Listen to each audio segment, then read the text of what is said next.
everyone. Kelly Baltzell is off on vacation today, so I have the pleasure of being with you for Beyond Indigo's Facebook Live. My name is Jean Pelletier, and I'm the COO of Beyond Indigo. And I have with me this morning Elise Phillips, who is the Director of Client Services for Beyond Indigo. And we're going to talk today about 5 ways to update your website to get ready for fall. I don't know about you, Elise, but in my family, we not only had spring cleaning, but we had fall cleaning, which was, at the end of every summer, we would have to spend 3 or 4 days when we'd rather be outside, scrubbing and really getting everything ready for the fall and for the busy holiday season. Mm-hmm. So we thought this would be a great way to get your website ready for the fall and the upcoming holidays as well. Tip number 1 refers to SSL, or which you've probably seen. And SSL it stands for Secure Socket Layers. But what it really means is that your site has been secured. And you know that because you see the little lock up in the window of your browser in the top left.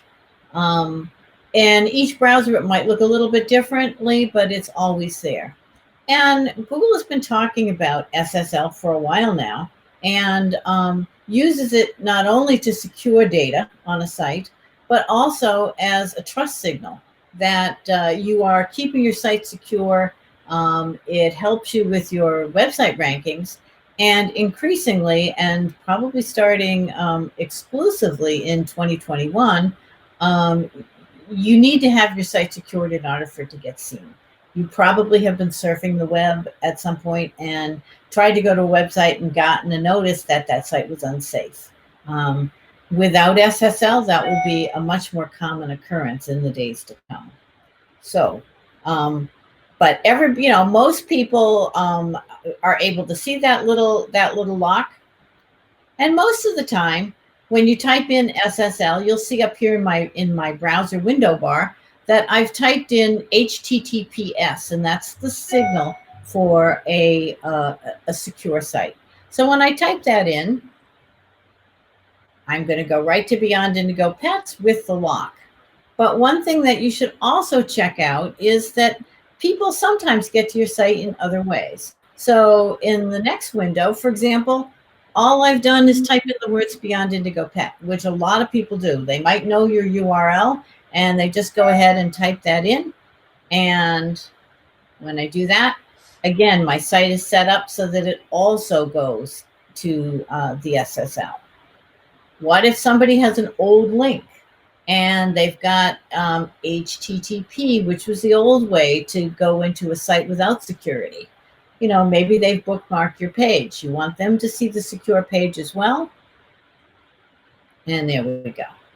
So talk to your webmaster and make sure that your website is secured from all different angles.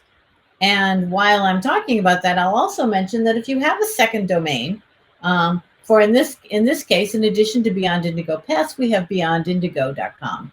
If you have a second domain, you'll also want to make sure that when people enter that domain in, they're going to go directly to your main domain and to go there securely. So that's tip number 1. Elise, why don't you take us to tip number 2? Tip number 2 is really keeping your content evergreen and making sure that you're not using terminology or I would say dates is probably the biggest culprit that are going to make your website look out of date. So for example, rather than saying that an employee has been with you for 6 years, you would want to say that they joined the hospital in 2014. Because that is going to grow with you, especially when it's buried in the content or in bios. You need to really think about updating that because it's nice to give credit. If someone's been there for 10 years, it's nice to have people recognize they've been there for 10 years and maybe you haven't updated it in a few years. And that's, I think, true also with something like how long the hospital has been in existence. If your practice has been around let's say for 25 years, that's kind of a fun one to get to say, right? So maybe you don't want to actually use the year. You don't want to say, since 1995. You want to actually say 25 years. And it's okay to do that, but we'd suggest you say something like 25 plus years. So when you're at 26 or 27, it does acknowledge that it's longer than 25, but doesn't pigeonhole you into exactly that amount of time. So that kind of leads into the next one, Jean. Yes, tip number 3. And actually, I'll go back on tip number 2 Yeah. for 1 second, because the other place to look for that is in the copyright at the bottom of your site. Yeah. It's like so many times people put a little copyright down there when their site is launched, and it doesn't look great when it says copyright 2015 and it's 2020. So that's such a good point. Watch out all the little places. Anywhere you can program something to make the year automatically turn is a big plus. So, and that leads us into the second part of that, tip number 3, which is to take a look at any user-generated content you've put up there. So if you've put up an event, for example, make sure that you take that down when the event is over. Nothing says I don't care about my website more than having Christmas pictures up in July, or having a news event from 2015 still up on your website. In general, unless an event is momentous, like we opened the clinic, or something really significant, you should really look to take that off of your website. Nobody really cares in 2020 what you did back in 2017, unless it was something really significant. So this is a great time to just take a look at all of go through all of your pages and take a look at any events or any news items you might have added, including things like pop-ups, things in your blog. The more that you can keep things current, the more you're going to signal to your pet owners that you're really paying attention to the site, and they should too. And that brings us to number 4. So number 4 is something that we've been hearing a lot about over the last few years, and that is accessibility of your website. And what does that actually mean? I think there's sort of the buzzword that we need to have it ADA compliant. Is there a law about it? What does that actually look like for those who don't have government websites? Because really what ADA covered with websites initially were government websites. So they are required to be accessible. It hasn't legally extended everywhere yet, but we've started to hear about some people who've, had some lawsuits. And so it's a good idea either way, right? It's not just about whether it's legal or not. It's about making your website accessible to everybody. People who have all kinds of abilities have pets. So it's very important that they are able to use your website. I think that what we sort of think about now is that accessibility, you'll see a button usually somewhere on the screen, often in the lower right corner. And that when it's clicked will strip out the style. So it's basically going to make that web page look probably black and white. It's not going to have all of the images. It's going to be more focused on the text. And that's great to have that. But that's not really what accessibility is about. Accessibility is more about how the website is actually functioning.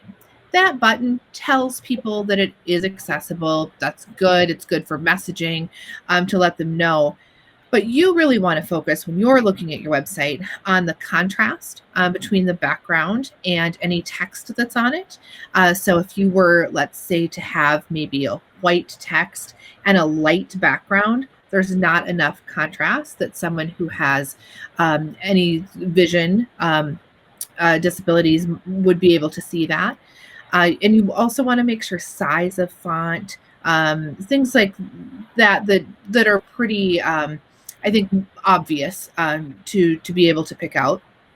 Some that maybe we don't think about quite as much are videos. If we have videos that are meant to convey information to our customers, we want to be able to have the ability to have captioning on them. We recommend at Beyond Indigo that you use YouTube for the videos. Jean, I know, we encourage all of our customers to use YouTube. Absolutely. They have built-in captioning. So that's something you don't need to worry about then, providing that, because we don't want to ever convey the information in one way where someone wouldn't be able to get that information. Pay attention when you're looking at your website for that accessibility to how does the flow go through your website. And even the experiment I kind of do with them is I try not to touch my trackpad or to touch a mouse at all and try to navigate through the website. So that really, using your tab key, using arrows, see if you're able to do that. And then that, while that is important for someone who would not maybe be able to use a trackpad or a mouse, it's also important for a screen reader, because that's the order that a screen reader would be reading the website. And I think that's an important point, because many people who are visually impaired, for example, at least, do use screen readers. And one of the great things is that modern screen readers are able to read a pretty wide range of websites. But paying attention to things like that tab order is really, really important, so that it can work correctly. Absolutely. Yeah. And that's a big subject, and we may do another full Facebook Live on that at some point. But it's a really good time to take a look, and at the very least, to have the accessibility button that strips out the styles, and to do whatever you can to make your website as accessible as possible. Because, as Elise said, it's not only just the law; it's good business. Good business. So. I guess that brings us to number 5. And number 5 might make number 1 through 4 easier. Our final suggestion is bring some fresh eyes to your website. A lot of times when we're looking at a website day after day or year after year, there are just things on it we don't see. So if you have a new employee, give them the assignment to go through your website and take a look at it. And if they come back to you and say, gee, I don't seem to understand this procedure, do we do this? And you realize that it's something that you did a few years ago, it's a great way to catch that. Or I don't seem to have met Raylene, and you find out that Raylene, in fact, left last year and no one updated the website. So having some fresh eyes is just invaluable. And if you don't have a new employee, maybe try an employee that hasn't been involved with the website, a trusted friend, a spouse. But the more eyes you can get on the website, the more you'll see. One of the things that we do here at Beyond Indigo is Elise and I do a lot of website reviews together. And it always amazes me how one of us will see something, and as soon as you point it out, I go, oh gosh, how did I miss that? But it'll have been on a website that I'd been looking at for half an hour and just didn't see. So more eyes, I think, makes for a really much better experience, because your users are all experiencing individually. So that if your new employee is finding something, probably one of your users or more of your users are finding that thing as well. So it's better to know in-house if you have things that need to be cleaned up or updated or are inconsistent. And if you're the owner, it's really helpful because you get to share some of the workload. So, yeah. Any last tips for people, Elise? I would just say, along with that, Jane, as you have new employees coming in or employees leaving, that's a really great time also to review your website, because let's say your new veterinarian really has a special interest in rabbits. That might be something that you want to add to your website, that they own rabbits or they have a special interest in rabbits, because that may attract more customers in. And in the same way, you may have an equipment, a piece of equipment that you have gotten rid of, or a new piece of equipment that you brought in, and looking at what does that change about your services, not just the person coming or the piece of equipment coming, but how does that change how things flow, or what you can do in the hospital. Mm-hmm. It's always a good idea to remember that your website's a living document, and does the best work for you when you pay continual attention to it. So those are our 5 tips for today. Thank you for joining us, and we hope you have a wonderful rest of your day.